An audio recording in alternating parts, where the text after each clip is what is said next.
நான் ஸ்டாப் நேயர்களுக்கு வணக்கம். சிரிப்பு சிரிப்பா வருது அப்படின்னு சொல்லிட்டு நான் ஏதோ விளையாட்டுக்கு தான் சொல்றாங்கன்னு பார்த்தா உண்மையிலேயே கோர்ட்டுக்கு போயிருக்காங்க. இது எப்போ நான் தெரியல. இப்ப தயாரிப்பாளர் என்ன பண்றாங்க? இந்த நடப்பு தயாரிப்பாளர் சங்கமா இல்ல ஒரிஜினல் தயாரிப்பாளர் சங்கமா தெரியல. எனக்கு தெரிஞ்சு ஒரிஜினல் தயாரிப்பாளர் சங்கமா இருக்காது. ஒரு நம்ம எஸ்ஆர் பிரபு இருப்பார்ல, அதான் நடப்பு தயாரிப்பாளர் சங்கம் அதான் இருக்கும்னு நினைக்கிறேன். இன்னும் அது அதிகாரப்பூர்வமா வந்து யாருன்னு சொல்லிட்டு தெரியல. ஆனா இவங்க வந்து என்ன பண்ணிருக்காங்க, எடுத்துட்டு போயிட்டு ஐயா இந்த 3 நாள் பொறுத்து கருத்து அப்படின்னு இருக்காங்க. சொல்லுவாங்க சார் மூஞ்சில கோல் போட்டு அமிச்சிட்டாரு அப்படின்னு சொல்லிட்டு சம தைரியம். ஆனா உண்மையிலே இல்ல, நான் என்ன சொல்றேன், அரசு இப்போ நிறைய இடத்துல வந்து பார்த்தோம்னா கருத்துக்கள் தானே, அதுவும் கருத்து தானே. ஆமா. இப்போ எனக்கு என்ன டவுட்னா, இவங்களுக்கு ஒரு பிரச்சனை உடனே கோர்ட்டுக்கு போறாங்களே, இவங்க சினிமால எத்தனை அரசு அதிகாரிகளை எவ்வளவு கேவலமான படமா எடுத்திருப்பாங்க, போலீஸ் அதிகாரி எவ்வளவு கேவலமா படம் எடுத்திருப்பானுங்க, பெக்கர்ஸ் எவ்வளவு கேவலமா பெக்கர்ஸ் அசிங்கப்படுத்திருக்காங்க. அப்படி படம் எடுத்தவங்கலாம் அவங்களா கோர்ட்டுக்கு போனா எவ்வளவு தாங்குவாங்களா இந்த படம் எடுத்தவங்களா? இதே நீதிபதியை எவ்வளவு அசிங்கப்படுத்தி படம் எடுத்திருப்பாங்க. பின்னாடி வந்து அமௌண்ட் வாங்கிட்டு நீதிபதி கரெக்டா சொல்றது எல்லாமே. ஆனா ஒரு காசை உழைச்சி சம்பாதிக்கிற காசு அவன். அதுவும் கங்குவா படத்துக்கு போய் இப்போ அது படம் வந்து நல்ல பிரிண்ட் வந்துச்சு போலக்குது. ஒரு 3 நாளைக்கு முன்னாடி நல்ல பிரிண்ட் வந்துட்டுக்குது. ஓடிடில வரதுக்கு முன்னாடியா? ஓடிடில வரல, இன்னும் விடல. அதுக்கு முன்னாடி நல்ல பிரிண்ட் விட்டுக்கிறானுங்க போல. இது 3 நாளைக்கு முன்னாடி டவுன்லோட் பண்ற மாதிரி. அது பார்க்காதவங்களாம் இருப்பான்ல, அவங்க போய் பார்த்துட்டு அவன் வச்சு செய்யறான். இப்போ யோசிச்சு பாரு, இப்ப இன்னும் ஒரு 2 வாரத்துல ஓடிடில வந்துடும். அவன் என்ன கதற வைப்பானே. நீங்க 100 crores அநேகமா வந்து ஓடிடில ரிலீஸ் ஆகி கதற விட்டது இந்தியன் 2 தான். அந்த ரெக்கார்டை வந்து அதே மாதிரி வந்து கங்குவா அடிக்கணும்னு நம்மளுக்கு இல்ல. நிறைய திரைப்படங்கள் நானே வந்து கேள்விப்பட்டிருக்கேன், பார்த்தது இல்லை. நம்மளுக்கு ஓடிடி இதுல நான் கேள்விப்பட்டிருக்கேன். இல்ல நீங்க கூட என்ன சொன்னீங்க, அந்த மெய்யழகன் வந்து தியேட்டர்ல நல்லா இல்லைன்னு நான் சொன்னேன். ஓடிடியில் அவ்வளோ அழகா இருக்குது, சூப்பரா இருக்கு, நீ போய் பாருன்ட்டு என்ன வேற நீங்க சொல்லியிருந்தீங்க.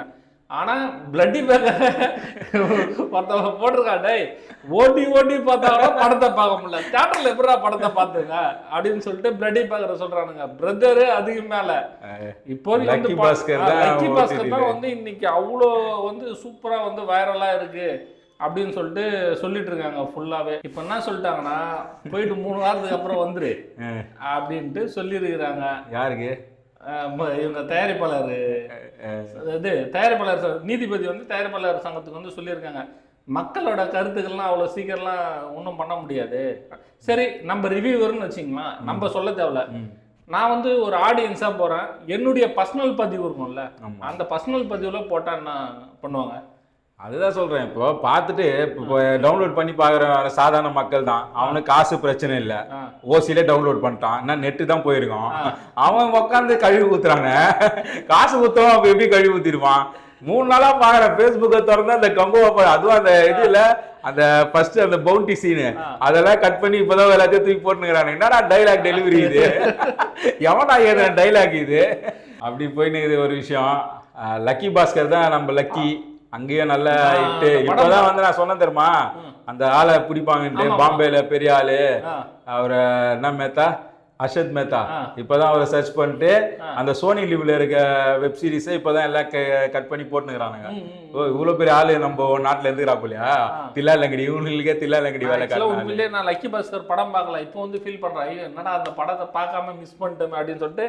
இந்த நெட்ல வர்றது, ஃபேஸ்புக்ல வர்றது சின்ன சின்ன சீனா வந்து இது பண்ணியிருக்கேன். இப்போ நான் எப்படியாவது அதை வந்து தியேட்டரில் ஏதாவது ரிலீஸ் பண்ணான்னா கண்டிப்பாக பார்த்துடணும், இல்லை ஓடிடிலேயாவது அந்த படத்தை வந்து பார்க்கணும். படம் நல்லா இருந்தா நல்லா இருக்குன்னு சொல்லுவாங்க. நல்லா இல்ல, தனஞ்சன் ஒரு இன்டர்வியூ கொடுத்திருந்தாரு போஸ்ட், அதான் இந்த முடிஞ்ச அப்புறம், இந்த பிரச்சனை எல்லாம் முடிஞ்ச அப்புறம். இப்போ நான் ஒரு வாரத்துக்கு முன்னாடி இன்டர்வியூ கொடுத்திருந்தாரு, ஓடி போய் பார்த்தேன், தலைவர் என்ன சொல்லியிருக்காரு அப்படின்னு போட்டா, இவரே என்ன சொல்றாரு, மக்கள் சொல்றதா இவரே சொல்றாரு. ஆங்கர் கேட்கறான், சார் உங்களுக்கு எப்படி இருந்து சார் படம் பார்க்கறதுக்கு அப்படின்னா, எனக்கு பொறுத்த வரையும் அந்த ஃபர்ஸ்ட் 20 நிமிஷம் கனெக்ட் ஆகல. அதுதான் நாங்களும் சொன்னோம், கனெக்ட் ஆகல 20 நிமிஷம். சவுண்டு அதுதான் நாங்களும் சொன்னோம். சொல்லிச்சு சூர்யா வைஃபும் சொல்லிச்சு, ஏமா இது மாதிரி வந்து ஃபர்ஸ்ட் ½ hour வந்து படம் சரியில்லை அப்படின்னு தான் சொல்றாங்க. டேய் நீ ஆரம்பத்துல வந்தோடனே சீட்ல உட்கார வச்சாதானே படம் நம்மளுக்கு நல்லா இருக்கும். நீ வரும்போதே எழுந்து வெளியே போற மாதிரி படம் எடுத்தோம்னா எப்படி நல்லா இருக்கும்? அது மாதிரி தான் அந்த பையன் அந்த யாரு அந்த பையனுக்கோசம் அந்த பையனே தேவையில்ல. அவங்க இப்ப Facebookல இன்னும் கழுவி ஊத்துறாங்க அந்த பையனை. இந்த வருஷத்தோட இரிட்டேட்டிங் பேஸ்ல வந்து இப்ப அவனும் சேர்ந்தான் பாவம். அவன் என்ன பாவம் போனான்னு தெரியல. அது பிகேண்டர்ஸ் கூப்பிட்டு அவார்டுலாம் கொடுத்துருவாங்க. ஒன்றும் பிரச்சனை இல்லை. கலாட்டா பிகேண்டர்ஸ்லாம் இப்போதைக்கு என்னன்னா தயாரிப்பாளர் சங்கம் யாரும் விமர்சனம்லாம் பண்ணல. நல்லா இருக்கிற படத்தை யாரும் விமர்சனங்கள் பண்ணல. நல்லா இருக்குன்னு தான் சொல்றோம். இப்ப சொந்த வசூல் எவ்வளவு பெரிய பட்ஜெட்னு நீங்க சொல்றீங்க. அது இல்லாம ஏ சர்டிபிகேட். இப்ப நம்ம நல்லா இல்லைன்னு சொல்றோமா படத்தை? மிக்சடு ரிவ்யூ நல்லா இருக்குன்னு சொன்னாங்க, நல்லா இல்லது நல்லா சொன்னாங்க. வெளியே வந்து ஆடியன்ஸும் அதே தான் சொன்னாங்க. நல்லா இருக்குன்னு சொன்னதையும் போட்டோம், நல்லா இல்லைன்னு சொன்னதையும் போட்டோம். நல்லா இல்லைன்னு சொன்னது எனக்கு தெரிஞ்சு ஒரு 10% தான். நல்லா இருக்குது, பாலாஜியோட நடிப்பு நல்லா இருக்கு, செல்வராகவனோட நடிப்பு ரொம்பவே நல்லா இருக்கு அப்படின்னு சொல்லிட்டு அந்த என்ன ஒன்று கொஞ்சம் யூஏ இல்லை யூ அது மாதிரி கொடுத்தாலும் கொஞ்சம் ஃபேமிலியாக போயிருக்கலாம். கொஞ்சம் வயலன்ஸ் இருந்ததுனால கொஞ்சம் ஃபேமிலி போக முடியல அப்படின்னு தான் சொல்லியிருந்தாங்க. மற்றபடி அந்த பட்ஜெட்டுக்கு அந்த படம் ஓகே அப்படின்ற மாதிரி தான் இருக்குது. இவன் ஒரு 2000 கோடி சம்பாதிச்சிடலாம், 3000 கோடி சம்பாதிச்சிடலாம் அப்படின்னா ஒன்றும் இல்லை. ஒவ்வொரு விஷயமும் என்னன்னா தயாரிப்பாளர் எப்படி கடன் வாங்கி படம் எடுக்கிறாரோ ஒவ்வொரு மனிதனும் நம்ம அன்னைக்கு சொன்ன மாதிரி தான் ரிச் ஆகிடுத்து அவன் ஆட்டோ ஓட்டி சம்பாரிச்சு எடுத்துன்னு தான் உங்களுக்கு நொட்டுறான். இதெல்லாம் வந்து தயாரிப்பாளர்கள் இதெல்லாம் வந்து அதுவும் இன்னைக்கு ப்ளூ சட்டமாரின்னு ஒரு இது போட்டிருந்தாரு போஸ்ட்டு. உங்கள் பிரச்சனை உங்கள் சினிமா இண்டஸ்ட்ரியிலே அவ்வளோ பிரச்சனை இருக்குது. நான் முன்னணி நடிகைக்கு நீங்கள் ஒரு 10 உதவியாளர் வராங்கன்ட்டு உங்கள் ஆளுங்களே புலம்புறாங்க. கேரவன்ல அவ்வளோ வரவங்களாம் கேரவன் தான் கேட்குறாங்கன்ட்டு எல்லாரும் புலம்புறானுங்க. பாப்கார்னு பார்க்கிங் டிக்கெட்டு ரேட் அதிகமாகுதுன்னு புலம்புறாங்க.